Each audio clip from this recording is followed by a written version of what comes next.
Hi. So this is called Keep Calm and Carry On. And I want to talk about how to keep a cool head and remain in control. We're splitting everything down into two parts.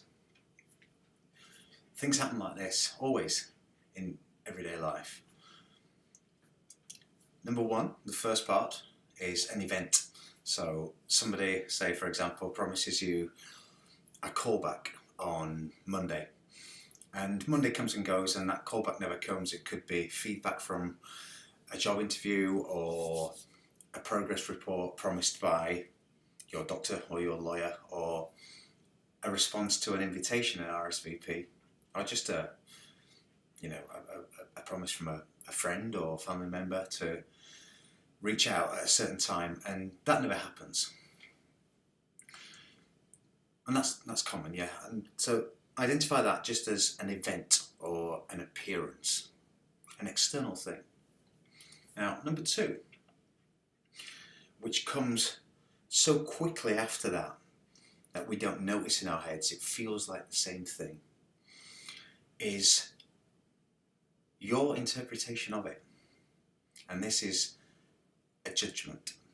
So you have an event, something happens, and instantly you interpret that, you give it a narrative, and you attach a value to it, you judge it. Could be good, could be bad.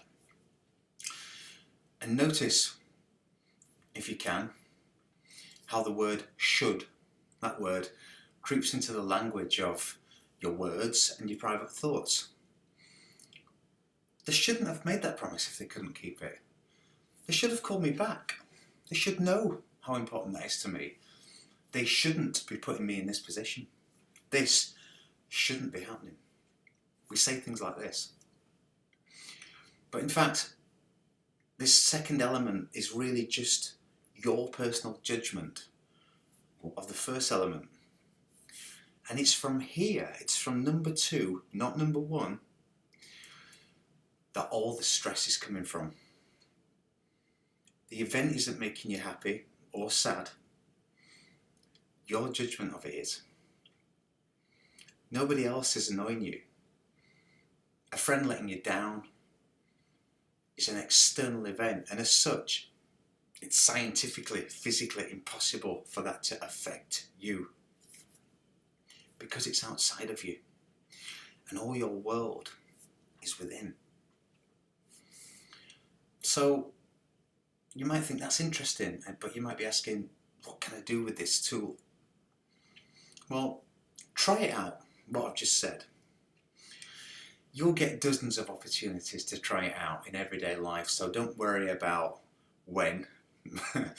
It's too many times.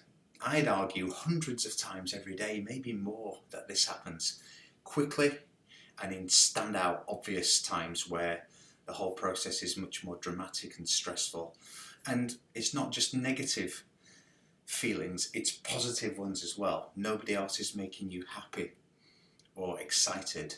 Nothing else is causing you to feel good. You are.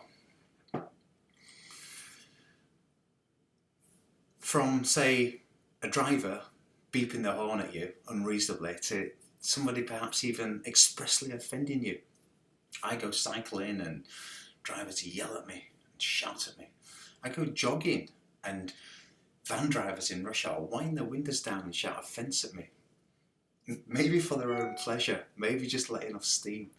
But these are my stories about this kind of thing happening to me. And these are my crosses to bear, and this is how I deal with them. So people jump queues when you're queuing up, and people talk loudly in the library and the cinema, and people drop litter, and people use bad language in front of children, and people are late, and people lie, and people break promises. We are people, you and I, so we do this too. And everything I've just mentioned, all these examples, they're the tip of the iceberg. I could go on forever. This is the core of modern Western globalized life. This is just how it is. But the good news is that none of this is annoying you, you are.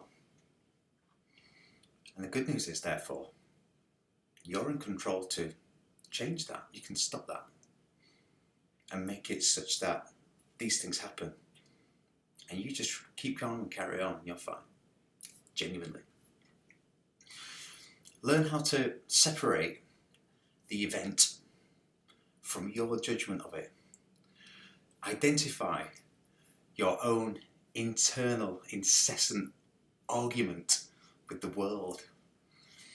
And this way, you can come to tame it and to silence it. To let things that others do and circumstances that come to pass in life just pass on by. Water off a duck's back. Focus entirely on your own behaviour and your own thoughts and your own thought processes, as this is where everything's coming from. And let the rest go hang. Not good, not bad, just happening, just the isness of things that are passing by. Now, what I've just mentioned is an ancient Buddhist technique, and it's a concept, a law if you would, in Buddhism called detachment.